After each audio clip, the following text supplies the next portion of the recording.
This so-called revolution in Libya will lead to black people swinging from trees being lynched, will lead to the country becoming 5, 6, 10 emirates, the better for the oil companies to steal their wealth. Libya will break into several countries and they'll start massacring each other on a tribal and ethnic basis. And we were right. It's not that we wanted to be right, it's that we knew that we were right.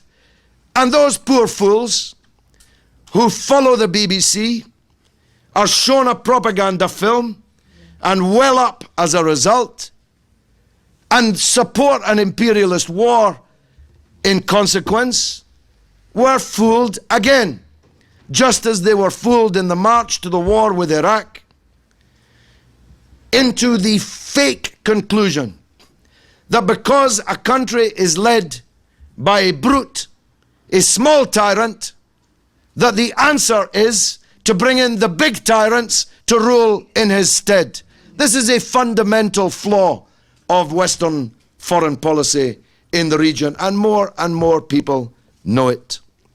All of us were involved, most of you, if not all of you, were involved in defending the Palestinian people against the murderous siege raised against them, to starve their children to death, to punish them for having voted the wrong way in then the only democratic election ever held in any Arab country at any time.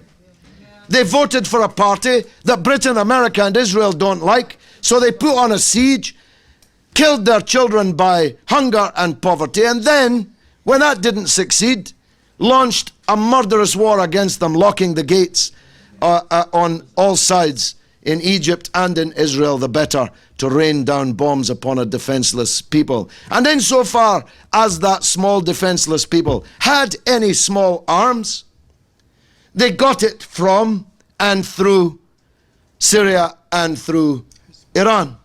None of these other friends of Syria, and here I must parenthesize, I have a very, very good memory. I never forget anything. Sometimes it's a curse. This started life as Friends of Democratic Syria. It's very important to remember that. Mrs. Clinton announced it as Friends of Democratic Syria, until they realized the absolute absurdity, even on Fox News, of Saudi Arabia and Qatar being the main funders of the Friends of Democratic Syria. I mean, only a lunatic could accept that Saudi Arabia, in which no democracy of any kind is permitted, and anyone asking for it will either be killed or hanged upside down and tortured in the dungeons for it, could conceivably be interested in democracy in Syria. Hence it metamorphosed into Friends of Syria. And as everyone here has already adumbrated, there is no sense in which these people are truly, genuinely friends of Syria. The Syrian regime is as has been characterized here, but it's not being subverted, invaded, and being brought down, if possible, because it's undemocratic. How could that be? When our best friends in the region are the absolute antithesis of democracy. It's not because human rights in Syria are bad, because human rights in all these dictatorships are bad, and in some of them even worse than in Syria. Because there's one family rule in Syria. How could it be? What's the name of the rulers of Saudi Arabia? They've even given their name to the country itself. The Prime Minister of Bahrain has been the Prime Minister since 1960, before the Beatles. And the Beatles have been gone 40 years. He's been the Prime Minister from 1960 to 2012. And how did he get that job?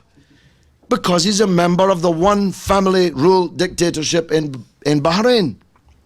I drew attention, I recall, to an early day motion which I was able to verbally put to Douglas Hurd during the 1991 war against Iraq, to the fact that all 27 cabinet members in Kuwait all had the same name, Al-Sabah,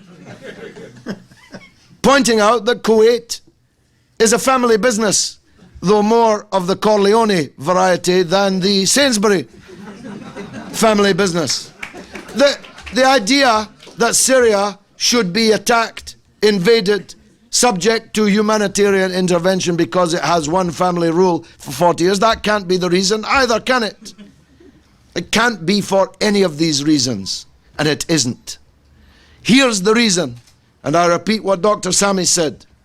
The reason is not for any of the bad things about Syria, of which there are many, but because Syria refuses to sign a surrender peace deal with Israel as the other frontline states have done. Because Syria refuses to cut its links with the Palestinian resistance and expel them, although they've all moved to Doha, I see in the last few weeks. Some of them.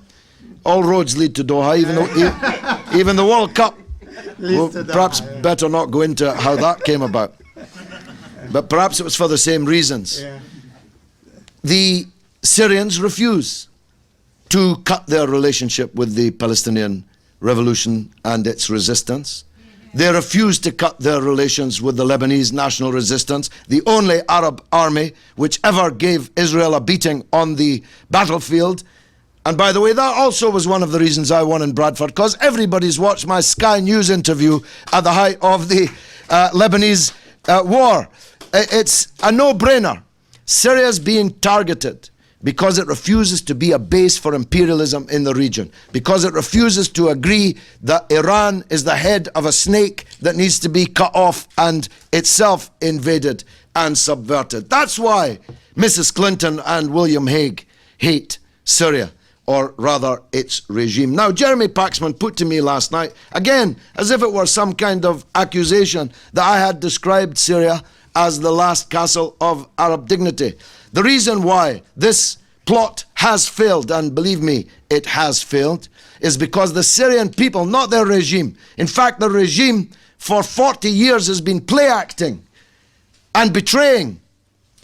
The Syrian people are the last castle of Arab dignity. They are the last repository of Arab nationalism in the region and rejection of Zionist occupation and imperialist intrigue. And that's why I hope that the Syrian people can find their way to a peaceful and negotiated solution to this conflict.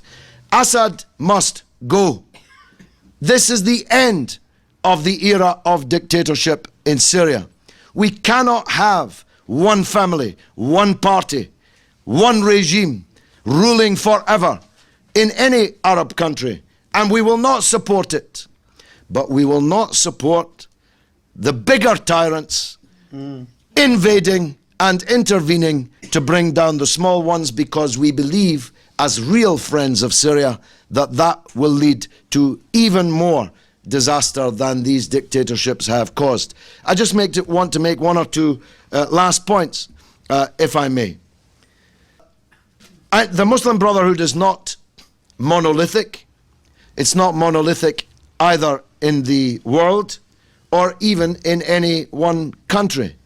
And millions, hundreds actually of millions of people are sympathetic to the political perspectives of the Muslim Brotherhood. And what I'm about to say, just like Dr. Sami, is not in any way an attack on them. But I have to ask this Muslim Brotherhood leadership. There are many Arab dictators. Why have you announced a jihad against the one Arab dictatorship that doesn't have an Israeli embassy, doesn't have the Mossad running around the capital city, hasn't signed a surrender peace with Israel, does support the liberation of the Palestinian people with guns and money, does support the Lebanese national resistance? Why have you chosen that dictatorship for your jihad? Aren't there any dictatorships closer to hand that are more close to the line of treason that you might have a jihad against? And I said this to one of the leaders of the Muslim Brotherhood in Jordan. He said, we can't have a jihad in Jordan because it will bring about civil war. So you want a civil war in Syria, but you're not prepared to rise up against your own tyrant because you say the result will be civil war. There's no reason for a revolution to bring about civil war. These dictatorships, rotten as they are, if a united people rise up against them, can defeat them.